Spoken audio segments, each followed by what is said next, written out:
আসসালামু আলাইকুম। আমি এই মুহূর্তে যে জায়গাটাতে দাঁড়িয়ে আছি এটা হচ্ছে কিশোরগঞ্জ জেলার কুলিয়ারচর উপজেলার কুলিয়ারচর পৌরসভা থেকে ৪-৫০০ মিটার দূরে। এটা ১ কিলোমিটার দূরত্ব হবে না।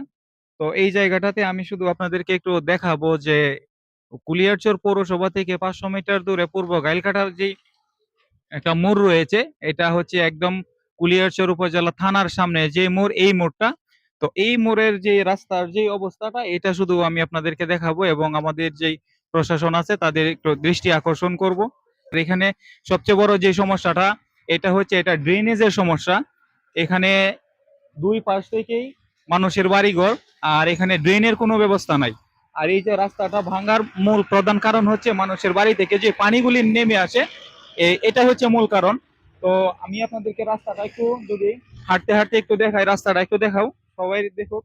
আমরা রাস্তাটা যদি আপনাদেরকে একটু দেখাই, এখানে প্রায় 500-300 মিটারের মতো জায়গা এইরকম অবস্থা হয়ে আছে। গাড়ি ঘোড়া বা এই যে একটা গাড়ি আসতেছে, আপনারা দেখেন কি অবস্থা, একটা অটো যাচ্ছে আর একটা গাড়ি আসতেছে, এটা এখানে কিন্তু আটকা আছে, কারণ আসতে পারতেছে না। এরকম ঘর তো এটা না দেখলে বোঝা যাবে না ঠিক। আমরা একটু সামনের দিকে আগাই, প্রত্যেকটা রাস্তা একটু দেখাই যে কি অবস্থা এই রাস্তাটার। মাইক্রোটা আসতেছে, আমরা এটা একটু ফোকাস করি। দেখেন রাস্তার কি অবস্থা। শুধুমাত্র এই যে পানিগুলি আছে, এখন কিন্তু শুষ্ক মৌসুম, এখন এই যে মৌসুম, এখন কিন্তু বৃষ্টি বা কোনো কিছুরই সিজন নাই, কিন্তু এটা এই অবস্থা হওয়ার পিছনের মূল কারণ হচ্ছে দুই পাশেই মানুষের বাড়িঘর। এখানে মানুষের বাড়ি থেকে যে পানিগুলি নামতেছে, এই পানির জন্য এই অবস্থা। যদি ড্রেনের ব্যবস্থাটা সঠিক হইতো তাহলে কিন্তু এই অবস্থাটা হইতো না। এখানে গত 2 দিন আগে একটা মানববন্ধন হয়েছে এবং তারা এই রাস্তা ঠিক করার জন্য মানববন্ধন করছে, কিন্তু এখন পর্যন্ত প্রশাসনিকভাবে কোনো ধরনের আমরা এর প্রতিকার দেখতেছি না। আমরা একটু সামনের দিকে আগাই আর এই রাস্তাটা আরেকটু ভালো করে দেখাই, যেখানে জনগণ কতটা কষ্টে এই জায়গাটা পারাপার করে। এটা যদি আপনারা একটু না দেখেন তাহলে বুঝতে পারবেন না। জি ভাই, আপনি কি এলাকার? জি, আমি এই এলাকার পূর্ব গাইলকাটা ৪ নং ওয়ার্ডের বাসিন্দা। আমরা দীর্ঘদিন যাবৎ এই যে থানার মোড় থেকে ডাকবাংলার মোড় পর্যন্ত এই রাস্তাটা খুব সংকট অবস্থায়। যে কোনো গাড়ি আসা যাওয়া করলে অ্যাক্সিডেন্টের অবস্থা হয়। আর বিশেষ করে আপনারা তো দেখতেছেন এই যে আমাদের এই রোডটা এখন বাজারের রোড থেকেও ইম্পর্টেন্ট হয়ে গেছে। এটাতে মানুষ চলাচল করা তো অসম্ভব, আর গাড়ি যানবাহন করাতে রাস্তার বেহাল দশা। এখন আমরা প্রচিরে প্রশাসনের কাছে আমরা আবেদন করছি যে এই ড্রেনের কাজটা জলদি করে করা হোক, আমরা তাতে সন্তুষ্ট হব। মূল সমস্যা তো ড্রেনের হ্যাঁ, ব্যবস্থা। ড্রেনের ব্যবস্থাটা আগে করতে হবে, তারপর রাস্তার কাজ করতে হবে। এটা আপনাদের কাছে আকুল আবেদন। এটা নিয়ে আমরা খুবই সমস্যার মধ্যে আছি। সেই জন্য আমরা এলাকাবাসী এবং সবাই মিলে চাই যে রাস্তার আর এবং ড্রেনের কাজটা খুব জলদি করে যাতে সম্পূর্ণ হয়। অবস্থা কতদিন ধরে দেখতেছেন এরকম অবস্থা? এরকম দেখছি 15 দিন যাবত এরকম অবস্থা রাস্তা। 15 দিন যাবত দেখতেছেন এরকম অবস্থা। কি চান এখন এই রাস্তা কত দ্রুত সম্ভব? আমরা যা দ্রুত সম্ভব এটা কাজ হোক, কারণ এই রাস্তাতে আমার কাছে খুব সমস্যা হয়। এই যে ময়লার পানি, ময়লার পানি। গাড়ি নষ্টের সমস্যা, জি। লোকজনের কাপড়ের ময়লা বলে সমস্যা। এগুলো তো ময়লা পানি, এগুলো তো ভালো পরিষ্কার পানি না। হ্যাঁ, দ্রুত সময় রাস্তা ঠিক করা দরকার, কারণ আমরা মনে চাই না যে রাস্তা আমরা আসি। হ্যাঁ, জি ভাই। মানে আসতে মন চায় না আর কি ময়লা পানিতে। ধন্যবাদ ভাই, ধন্যবাদ। আমরা আরো দু বহুত একজনের সাথে কষ্টের মধ্যে কথা আছি বলে। জি ভাই, আপনারা জি ভাই। বহুত কষ্টের মধ্যে আছি ভাই। বহুত কষ্ট। এই কতদিন যাবত এই অবস্থা? এটা প্রায় বছর 2 বছর ধরে এই অবস্থা। বছর 2 বছর ধরে এরকম চলতেছে। এরকমই এটা এখন কোনো কাজ হইতেছে না না, কোনো সংস্কারের? কোনো কাজ হইতেছে না। কোনো কাজ। দেখেন রাস্তার কি একটা অবস্থা, শুধুমাত্র ড্রেনের ব্যবস্থা না থাকার কারণে। এই যে পানি, এই পানিগুলি হচ্ছে মানুষের বাড়ির ব্যবহারের পানি, বাথরুমের পানি, ময়লা পানি। যেই অবস্থার হইছে, এই জায়গায় হাঁটা চলাফেরা করা, এখানে সামনে হচ্ছে বালিকা উচ্চ বিদ্যালয়, পাশে মাদ্রাসা, পাশে কিন্ডারগার্টেন স্কুল, এই সব মিলাইয়া এই রাস্তাটা হচ্ছে একটা, এই রাস্তা দিয়ে বাজিতপুর উপজেলার প্রচুর গাড়ি চলাচল করে। এই সব মিলায়া এই রাস্তাটা হচ্ছে একটা খুবই গুরুত্বপূর্ণ একটা রাস্তা, কিন্তু এই রাস্তা দিয়ে চলার মতন কি অবস্থা আছে আপনারা একটু দেখেন। সবাই একটু দেখেন, আর বা আমাদের দেশ তো ইউরোপ হয়ে গেছে, আমেরিকা হয়ে গেছে।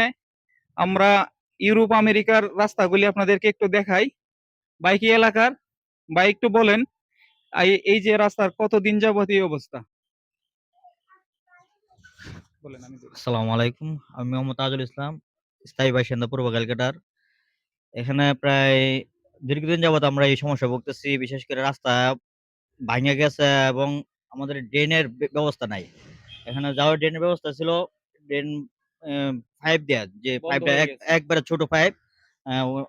অনেক জায়গায় আপনার ভাঙে গেছে, আবার অনেক জায়গায় আপনার পাইপ ভরাট হয়ে আটকে গেছে এবং রাস্তাও ভাঙা। আর বিশেষ করে এখন বাসাবাড়ির যে পানিগুলা সবগুলা এখন রাস্তাতে আসতেছে।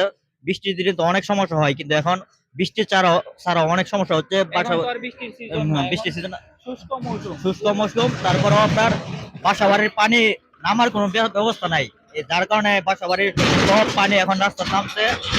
আর এই রাস্তা নামার কারণে রাস্তা ভাঙ্গা, বিভিন্ন সময় গাড়ি উল্টে যাইতেছে। শুষ্ক মৌসুমে যদি এই অবস্থা হয়, তাহলে যদি বর্ষার সিজন হয় আর বর্ষার সিজনের আগে যদি এটা সংস্কার না করা হয়, তাহলে অবস্থাটা কি হইতে পারে মনে করেন? অবস্থা তো খুবই, কিছুদিন আগে আপনার এক মহিলা আপনার বাচ্চা সহকারে গাড়ি উল্টে গেছে। গাড়ি উল্টে গেছে। গাড়ি, মহিলাও ব্যথা পাইছে, মহিলার বাচ্চাও ব্যথা পাইছে। এখন আমরা তো উম, এ- বিভিন্ন অসুবিধা ভোগ করতেছি, পাশাপাশি এলাকার মধ্যে যারা মানুষ আসা যাওয়া করতেছে ওনারা আরো বেশি অসুবিধা ভোগ করতেছে। বিভিন্ন সময় আপনার গাড়ি উল্টে যেতেছে, সবচেয়ে বড় সমস্যা হচ্ছে যেখানে। আমরা একটু দেখাই, দু একটা গাড়ি আসতেছে।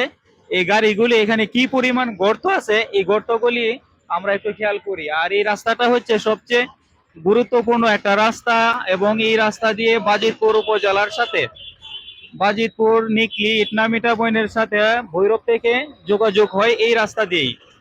সারাদিন অসংখ্য সিএনজি, অটোরিকশা, ছোট বড় ট্রাক এই রাস্তা দিয়ে চলাচল করে।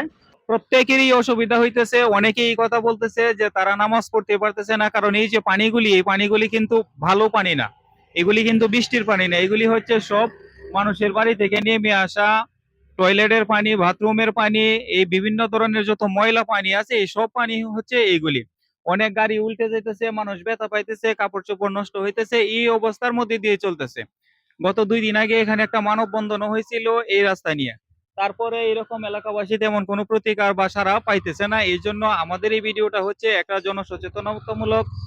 আমি আশা করি যারা যারা এই ভিডিওটা দেখতেছেন প্রত্যেকেই ভিডিওটা শেয়ার করবেন, যাতে প্রশাসনের দৃষ্টি এই জায়গাটার প্রতি পড়ে। ভাই কি এলাকার? ভাই এই এলাকার না। মুরব্বী কি এই এলাকার? রাস্তা সম্পর্কে দুই একটা কথা বলেন, কতদিন যাবত এই অবস্থা? একটু এইদিকে তাকায় বলি আমরা। রাস্তার সামনে বলবো, রাস্তা আমরা এই দিক দিয়ে যাইতে পারি না, এটা বলছি। এই যে স্যার, এই রাস্তাটা একটু উঁচা করে দেন।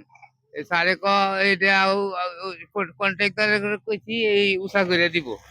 এরপরে ওই যে আমাদের এই বাড়ির যে আমার এক ভাই বলছি যে স্যার, এটা কন্ট্রাক্টরে তো নিচা করে দিয়ে গেছে, এটা আপনি ব্যবস্থা করেন। এরপরে কইতাছি এই বৃষ্টি আইলে আর এই এখানে ইলিশ মাছ পালন যা। ইলিশ মাছও পাওয়া যায়? হ্যাঁ, ইলিশ মাছ পাওয়া আচ্ছা, যায়। আচ্ছা। কেউ সব বলে যে এখানে ইলিশ মাছ পাওয়া যায়নি, কেউ দিই স্যার এখানে পানি বৃষ্টি লাগে থাকলে তো ইলিশ মাছ মারন যা।